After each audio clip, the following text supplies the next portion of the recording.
Well, in 37 editions of the Magic Millions Gold Coast Yearling sale, never has there been $8 million lots in a single session. Until today. 8 seven-figure horses headed by 1.9 I Am Invincible colt.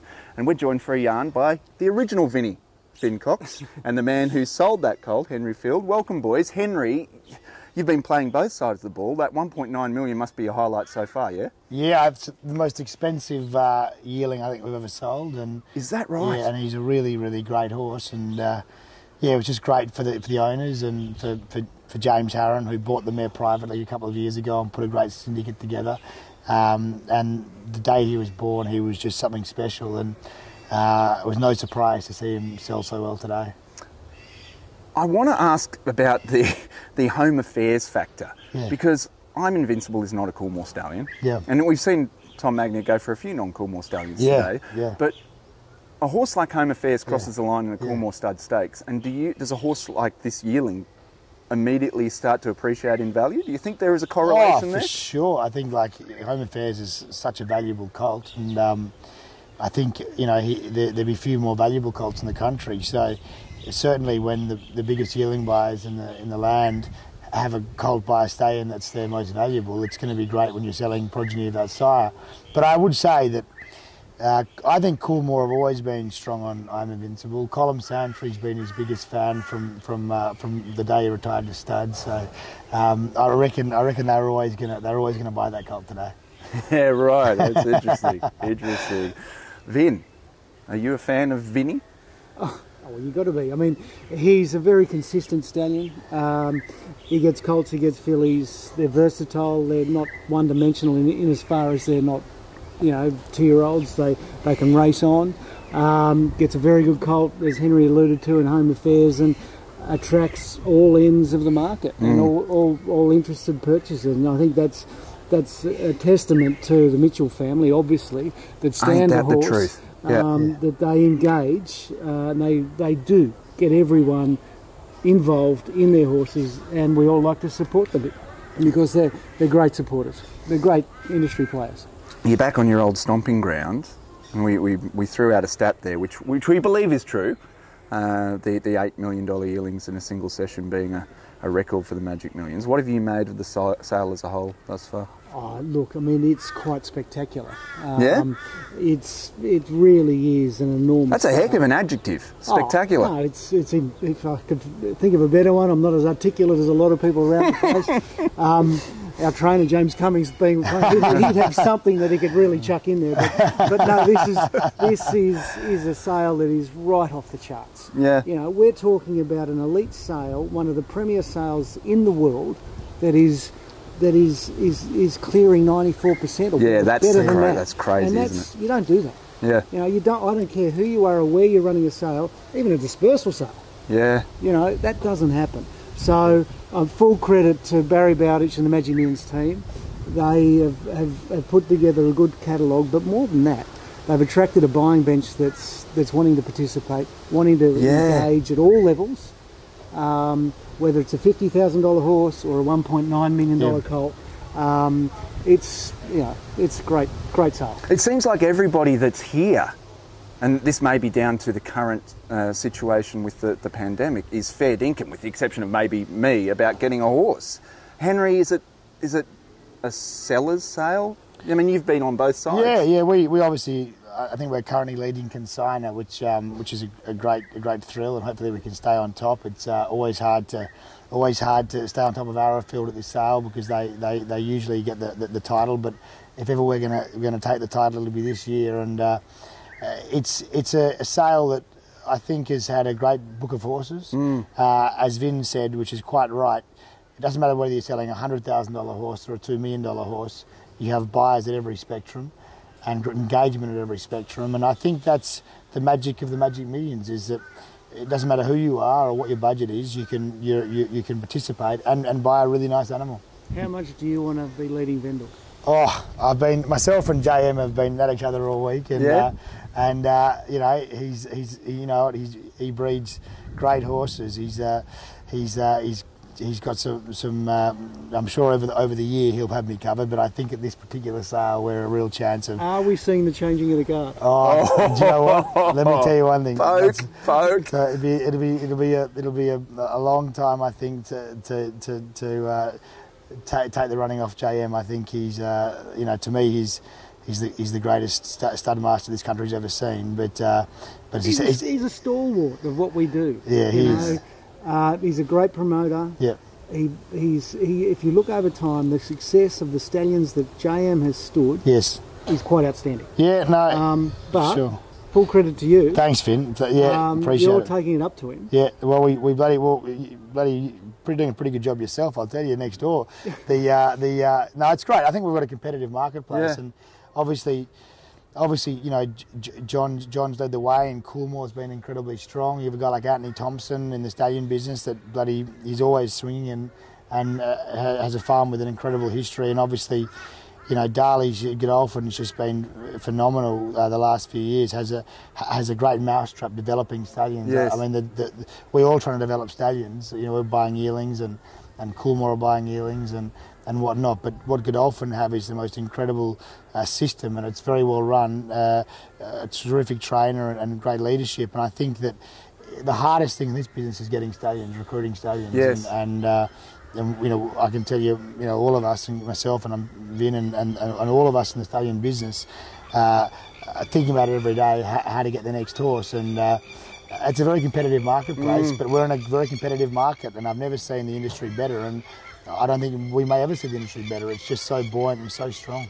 Yeah, and you talk about the recruitment of stallions, and you've had a couple of. This is the first sale for a while that you haven't been bringing first yearlings of some pretty impressive cattle to the sale. Yeah. Then you don't, but clients who have bred to Harry Angel. Encryption's not one of yours, but you actually bought one through your system that you are involved with the stallion and now reinvesting in his progeny. What are you seeing of the first season stallions? Oh, look, I mean, of our horses, we've got Kementari. He's got 2 horses. Unfortunately, he's retired from stud duties. But Harry Angel. By the way, in my opinion, we haven't got any first season sides, but in my opinion, Kementari is definitely the #1 pick first season side. Yeah, we're going to sit down. My advice to you is breed your mare to Kementari.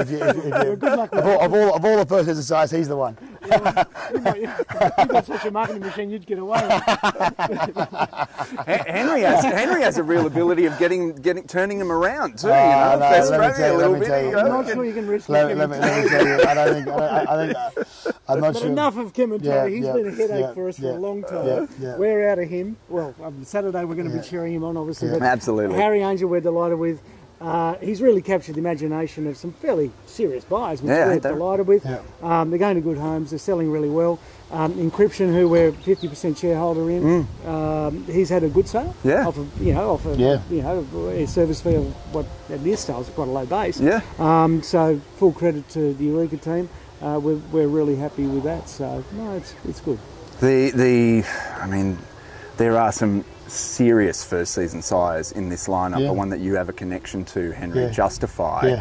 Cast your mind back to what would have been the 2016 when he was a yearling. Yes. You buy the first one that goes through the ring here. I mean, are we seeing similarities here, or is he imparting what you saw in him back then? Well, I remember when he was bought by the syndicate there. Elliot Walden from Winstar bought the horse and was co-invested with China Horse Club and SF Bloodstock, and he was the most beautiful yearling, and I remember walking back up to the Keeneland ring, and he was certainly a horse I was very fond of, and I remember Elliot Walden was very bullish to buy him, and his judgment was correct. He was one of the all-time great American horses. But what's interesting is I think that his yearlings here, they're good yearlings, and I think he's a very big horse. There's no doubting that he's a very big horse. I think Australian breeders naturally have bred smaller, sharper mares to him, which I think suit him. Like the yearlings, we bought a very nice horse, Lot 1, out of a fast Vinnie mare, Eckstein. So I think on the base, he's such a big horse. He's been quite an easy horse to mate because it's quite obvious the sort of mares you need to breed to him. So Yeah, I like his stock. I must say, to be honest, I probably like this stock more than I thought I was going to. Yeah, go on. And I hope the horse we bought can run, because I was very fond of him. For anyone that wants a primer on the Justify story too, there's a great book Lenny Schulman wrote, which has a lot of the anecdotes that Henry just related. Definitely worth a read. Find it online. Can't recommend it enough. Vin, got a story of the sale thus far? If you sort of look from on high, any trends you're noticing, or? No, I mean, I look at it from a completely different, through a different lens to everyone else, and that is from from a Magic Millions perspective, a holistic view, and having been here for 7 years and seeing what that team's delivering across the board, across so many events in a week. That puts the Magic Millions team under so much pressure to really do what they're doing. I mean, I'm very proud to have obviously been here at some point, but just thrilled to bits for them. You must be proud. You did Barry's obviously an incredibly good operator, and there's no, he was under your wing for a long time, and he's been developed into a seriously good runner of a sales company, and I know that if you ask Barry, he would, you're his mentor, and it's something that I'd be very proud of if I had someone like him work for me, who's taken the reins and gone on with it. And this sale, I've never seen anything like it. I think it's the strongest sale I've ever seen, and the pressure they must have been under, as you said. Can you imagine coming into this with the COVID and the border issues, and just uncertainty in general, right? Yeah. You never knew what was coming next. We'll never see what's been thrown at them for this sale ever again. Well, let's hope we don't. But I'm sure it will never happen again. And fair play to Barry and the team, and to A, get the horses here, B, get the people here, and then have the sale go off like it has. No, it's phenomenal. It's phenomenal. It's amazing, isn't it, with Magic Millions? It's like every sale in the last 2 years has been there's been uncertainty. The broodmare sales the last 2 years. I remember they put the mare sale back last year, I think, or the year before. The first year. The first year was it? And it's been interesting because everyone's been so concerned. But last year we all had to quarantine out of Sydney before the sale because you couldn't be here, whatever how it worked. But I think it actually built anticipation. I think people they're fired up to get here once they get here, The best thing you can have in a sale is chaos and uncertainty. Oh, I'll tell you, there's been plenty of that, Vin. From the outside looking in too, I feel like it's, and I'm not being facetious here. I feel like this sale has actually had some cut through to the general public in a way that, I mean, he's a member of the general public calling Vin right now. My wife, when am I coming home? I put my phone on silent. We'll wrap it up nice and quickly. But I feel like it is cutting through with the general public in a way that not even the Millions has really done before. But that could be, me projecting. Yeah. How do we expand that out of January? I mean, there are some great initiatives up here. Is there we talk about the reach of racing? How do we expand that out? I think the real expansion, and we're getting slightly political now, but the real expansion comes down to having a national approach to racing in Australia. And the sooner that Racing New South Wales and Racing Victoria can get to the table and sort out their issues, they can start by leaving the problems they have at the door, walking inside and saying, okay, let's get some stuff sorted out, and then get back to the problems that they have. And if we can get a unified, garnered industry that wants to go forward as a collective group, this country will be the envy of the world. It already is. Yeah. But imagine where we can take it. And the two of you aren't street sweepers, but this kind of thinking has your full support too, Henry. Right? Oh, a million %. And I must say that I'm probably not the best person when it comes to politics in racing and to administration in racing. But I will say that it's really important what Vin sees as probably the greatest challenge. I see the same thing. A national vision, and vision is probably the right word, would, I think, take our sport to a new level. And the reality is that, it's all good and well, the competition between states, but we are one sport, and we have a lot of sports to compete with. And I think that the sooner we come to terms with that, the better off we'll be. But I will say one thing: we should be very appreciative of our administrators, because 18 months ago, this sport could have been shut down, and we could have had a lot of stock here that were worth nothing, with no racing for a year or whatnot, for an extended period of time. Instead, racing kept going when many other industries didn't, Yes. and we've been in a golden era, and I think it's been an era that will set a lot of us up for a long time. That's the hope, right? Yeah. I think the challenge was also an opportunity. Yeah. And I think racing actually did a very good job leveraging that opportunity, which has led us to the point where we're having this discussion now. And hopefully now, we have attracted enough people to champion it going forward, to from the smallest level. Let's move back to just quickly the Magic Millions, Vin. Since your time, some infrastructure changes in terms of the actual plant itself. Big ass fans in and things like that have come in. What's the next thing you'd like to see Jerry put in here from I don't know whether it's a comfort or something That's a for good vendors question. and buyers? I'm looking forward to the answer. Good luck with that. I wish Barry well. Look, I mean, Jerry's no, I'm not even going to open that conversation. But no, look, I mean, I think